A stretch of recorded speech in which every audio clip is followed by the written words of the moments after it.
मित्रांनो, तुझेच मी गीत गात आहे या मालिकेच्या आजच्या भागामध्ये मल्हार जेव्हा आता स्वराला घराबाहेर जायला सांगतो तेव्हा मंजुळा तिला अडवत म्हणते की थांब स्वरा, अगं हे गुरु शिष्याचं नातं असं कधीही तुटत नाही. मी ज्यांनी तोडलं आहे ना त्यांना मी आता ठणकावून सांगू शकते.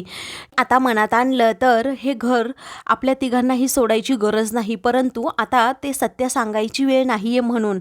परंतु आज इथे गुरु शिष्याच्या नात्याचा अपमान झाला आहे. एखाद्या कलाकारासाठी गुरु किती महत्वाचा असतो हे तुम्हाला वेगळं सांगण्याची गरज नाही. माझ्या स्वराला तिच्या गुरुपासून आणि संगीतापासून लांब जावं लागते असं म्हणून ती मल्हारला चॅलेंज करते की आज तो गुरुपदाचा धागा तुम्ही तिच्या हातातून तोडून टाकला.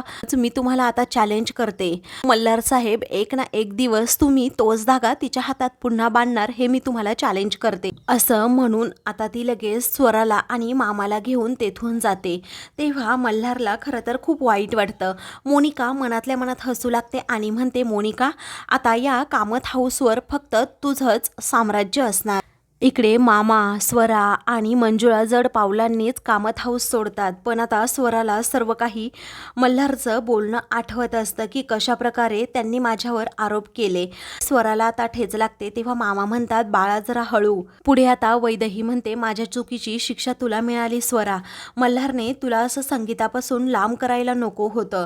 चल आपण मल्हारकडे पुन्हा जाऊ आणि त्याची माफी मागू. मी त्याला सांगते हवं तर आम्हा दोघांना घराबाहेर काढ, परंतु स्वरा एवढी मोठी शिक्षा देऊ नकोस. त्यावेळी स्वरा म्हणते, राहू दे आई, आपण काही त्यांना समजवायला नको, कारण त्यांचा माझ्यावर आता विश्वास नाहीये. निरंजन मामा म्हणतात, ते एवढा कठोर निर्णय कसं घेऊ शकतात. तेव्हा वैदेही म्हणते, दादा राहू देत, काहीही असू देत, आपण सत्य आता क्षमा वहिनी त्याचबरोबर विजय दादा आणि आईंना सांगायला हवं, कारण त्यांनाही असंच वाटत असेल ना की आपणही त्यांच्याबरोबर खोटं बोललो ते. तेव्हा निरंजन मामा म्हणतात, हे सर्व मोनिकाचंच काम आहे, तिला सर्व सत्य माहीत झालंच कसं. त्यावेळी आता आई आपण कुठे जायचं असं स्वरा विचारू लागते. तेव्हा आपण अगोदर सगुणा आईकडे जाऊया आणि मग तेथे गेल्यानंतर शोध घेऊयात की मोनिकाला नक्की हे सत्य समजलं कुठून. दुसरीकडे मोनिका तिच्या रूममध्ये चाललेली असताना मल्हार तिला म्हणतो, मोनिका दरवाजा त्या दिशेला आहे असं म्हणून आता तो तिला लगेच बाहेर जायला सांगतो. त्यावेळी मोनिका आता गालातल्या गालात हसते आणि म्हणते, हो मल्हार, मला सर्व माहीत आहे. 9-10 वर्ष झाले मी आपल्याच घरात राहतीये. त्यावेळी मल्हार म्हणतो, शांत बस, आपल्या घरात नाही तू माझ्या घरात राहतीये. आता तू या घराचा भाग नाहीयेस हे तू विसरली का असं मल्हार तिला विचारतो. आता तू आली त्या पावली मागे निघायचं आणि जर जाणार नसशील तर मी धक्के मारून सुद्धा तुला घराबाहेर काढू शकतो. त्यावेळी आता मोनिका म्हणते, मल्हार तू सांगशील तसं मी वागणार नाहीये आणि तू सांगशील तेव्हा मी घराबाहेर सुद्धा जाणार नाहीये. आता कोर्टाला ऑफिशियली सांगू देत मगच मी घराबाहेर जाईन आणि जोपर्यंत आपला डिवोर्स होत नाही ना तोपर्यंत ऑफिशियली मी तुझी बायकोच आहे मल्हार. त्यामुळे जोपर्यंत आपला डिवोर्स होत नाही तोपर्यंत मी इथेच राहणार. हे ऐकताच सर्वांना धक्का बसतो. तर पिहू मोनिकाकडे पाहतच राहते. पुढे आता मोनिका म्हणते, हे बघ मल्हार, मला तुझ्याबद्दल खरंच खूप वाईट वाटते, कारण आपलं लग्न झालेलं असताना सुद्धा तू गेल्या वर्षी लव्हरला या घरात आणून ठेवलंस. इकडे आपला डिवोर्स होत असूनही तू तुझ्या वाईफला वाईफ म्हणायला तयारच नाही. पण मल्हार कामत, आता माझ्याशी वाईट वागल्याचा तुला लवकरात लवकर पश्चाताप होणारच आहे. त्यावेळी मल्हार हसत म्हणतो, तुझं हे स्वप्न पुढच्या 7 जन्मात देखील पूर्ण होणार नाही, कारण मी काय करतोय हे मला नीट माहीत आहे. आणि राहता राहिला प्रश्न डिवोर्सचा, तर तुझी ही इच्छा लवकरात लवकर पूर्ण सुद्धा होईल. आणि तसंही लग्न झाल्यानंतर मी तुझी कोणतीही इच्छा अपूर्ण ठेवलेली नाही. तेव्हा मोनिका हसतच म्हणते, रागाच्या भरात घेतलेले डिसिजन नेहमी चुकतात मल्हार कामत, आणि मी एवढ्या इझिली तुला डिवोर्स पण देणार नाही आणि माझी पिहू तर तुला मी मिळवून देणार नाही असं मोनिका रागातच म्हणते. त्यामुळे मल्हारला देखील खूप मोठा धक्का बसतो. त्यावेळी आता पिहू रडकुंडीला येते. तर आता ती मल्हारला पुन्हा एकदा चॅलेंज करते की 9-10 वर्षांची माझी सवय तुला झाली आहे, आता मी काय काय करणार हे तर तुला माहीतच असेल. तर मोनिका ही क्षमाला बाजूला व्हायला सांगते आणि मस्त पायावर पाय टाकून सोफ्यावर बसत, मला कॉफी कुणीतरी आणून द्या, मल्हार तू घेणार का कॉफी असं ती त्याला मुद्दामहून विचारते. त्याचं हे वागणं पाहून मल्हारला खूपच राग येतो. काही वेळानंतर मोनिका रूममध्ये जाते आणि लगेच इलाला कॉल करते. ती म्हणते, मम्मा तुला माहीत आहे का काय झालं ते. त्यावेळी इला म्हणते, अगं तुझ्या बोलण्यावरूनच समजतंय तुझा प्लॅन सक्सेस झालाय. आता इलाला माहीतच नसतं शुभंकर तिचं आणि मोनिकाचं सर्व बोलणं ऐकतोय. त्यावेळी मोनिका म्हणते की मम्मा अगं मी खूप छान प्लॅन केला होता आणि तो सक्सेस झाला आहे, परंतु डॅड कुठे आहे? डॅडला ही गुड न्यूज सांगायला हवी, कारण हळूहळू मी सर्वांना आता कंट्रोल करणार आहे. मी अर्धी लढाई जिंकली आहे. ती कशी माहिती आहे का? त्या घरात तर जागा मिळवली आहे, कारण डिवोर्स होतपर्यंत आता मल्हार मला दूर करू शकत नाही. आता फक्त माझ्या पिहूच्या मनात मला जागा निर्माण करायची आहे, तिचा राग मला घालवायचा आहे, मग सगळं काही आपल्या मनाप्रमाणेच होणार, असं ती आता इलाला म्हणते. त्यावेळी इला म्हणते खरंच तू ह्यावेळी जो प्लॅन केला ना तो खरंच सक्सेस झाला. मोनिका तुझं करावं कौतुक तेवढंच. आता शुभंकर हे सगळं बोलणं ऐकत असतो, त्याला प्रचंड राग आलेला असतो. काही वेळानंतर मोनिका आता फोन ठेवते. त्यावेळी इला आता खुश असते. तेवढ्यातच सनी तिच्यासमोर जाऊन उभा राहतो. त्याला पाहताच आता इला पूर्णपणे घामाघूम होते. ती म्हणते तू इथे कसा आणि कुठून आलास तू?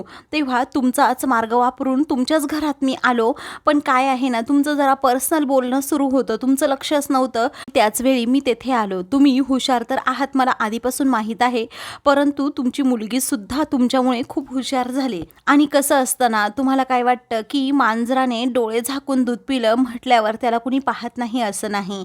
आता माझी पूर्ण बारीक नजर तुमच्यावर असणार आहे आणि मल्हारची देखील. तेव्हा इला आता शुभंकरला खूप बडबड करू लागते. तेव्हा शुभंकर म्हणतो की मी काय काय करणार आहे ना हे तुम्हाला काही दिवसात समजेलच. जेव्हा येईल ना मी तुमच्या घरी तेव्हा असा सरळ रस्त्यानेच येणार, समोरूनच येणार, असा लपून छपून नाही, लक्षात ठेवा माझा हा शब्द, असं म्हणून तो तेथून जातो. तर इला पूर्णपणे घाबरून जाते. दुसरीकडे विजय हा रूममध्ये येतो आणि आई व क्षमाला म्हणतो काय चाललंय ना कळतच नाही. ही वैदही आहे की मंजुळा, हाच प्रश्न आता सर्वांना सतवतोय. म्हणजेच जर ती वैदही असती तर तसं सत्य आपल्यापासून स्वरा आणि मामा यांनी का लपवलं असतं. आई म्हणतात की ती वैदही आहे असं मला वाटतं, आणि जाताने वैदही काय म्हणाली तुम्हाला माहीत असेल. जेव्हा सत्य सांगण्याची वेळ येईल तेव्हा मी सांगणारच आहे. म्हणजे ती वैदहीच आहे, त्यांचा नाईलाज झाला असेल म्हणून त्यांनी ते कारण लपवलं असेल. त्यावेळी आता क्षमा देखील म्हणते हो आई मलाही असंच वाटते, ती वैदहीच आहे, नक्की असं काहीतरी झालं असेल करून त्यांचाही नाईलाज झाला असेल. मग आता विजय म्हणतो तुमचं काय चाललंय हे मला तर वाटत नाहीये. क्षमा म्हणते अहो तुम्हाला माहिती आहे का, जुळ्या बहिणींमध्ये कन्फ्युजन असू शकतं आणि मल्हार भाऊजींचं वैदहीवर खूप प्रेम होतं. ही आई म्हणतात ही वैदही आहे की मंजुळा याचा मल्हारने विचारसुद्धा केला नसेल आणि तो सर्व राग माझ्या स्वरावर काढला आणि मग तिला हाकलून दिलं. आई आता खूप रडू लागतात. त्यावेळी विजय म्हणतो तुम्ही टेन्शन घेऊ नका, मल्हारने आत्ता राग काढलाय परंतु त्याचा राग निवळेल आणि तुम्ही टेन्शन घेऊ नका, स्वरा मंजुळा आणि निरंजन मामाबरोबर सेफ आहे. त्यावेळी आता विजय तेथून जातो. तेव्हा क्षमा म्हणते की आपण त्या तिघांशी बोलायला हवं, नक्की काय झालं आहे हे आपल्याला समजून घ्यायला पाहिजे. एवढ्या रात्री ते कुठे गेले असतील काय माहीत. दुसरीकडे शुभंकर अभिषेकला आता सर्व प्रकार सांगतो.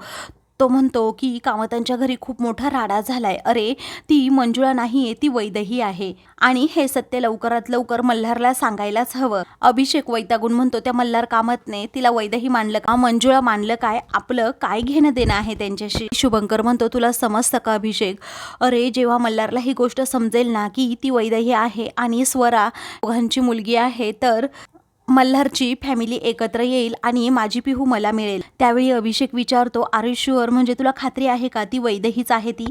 त्यावेळी आता शुभंकर म्हणतो आत्ताच्या घडीला तुझ्यानंतर माझा फक्त स्वरावर विश्वास आहे. ज्या अर्थी स्वराने तिला वैदही मानलं त्या अर्थी मी पण तिला वैदहीच म्हणणार. आता मला लवकरात लवकर त्या दोघांना भेटायलाच हवं, कारण वैदही, स्वरा आणि निरंजनला कामत हाऊसमधून मल्हारने हाकलवून दिलंय मोनिकाच्या सांगण्यावरून. तर आता मित्रांनो पुढील भागामध्ये मल्हार मोनिकाचं सामान लिव्हिंग रूममध्ये नेऊन ठेवतो आणि म्हणतो तुझी सोय झोपण्याची सुद्धा तेथेच केली आहे, असं म्हणून तो आता तिच्या तोंडावर दार बंद करतो. अशाच मालिकेंचे पुढील भाग पाहण्यासाठी चॅनलला सबस्क्राईब करा.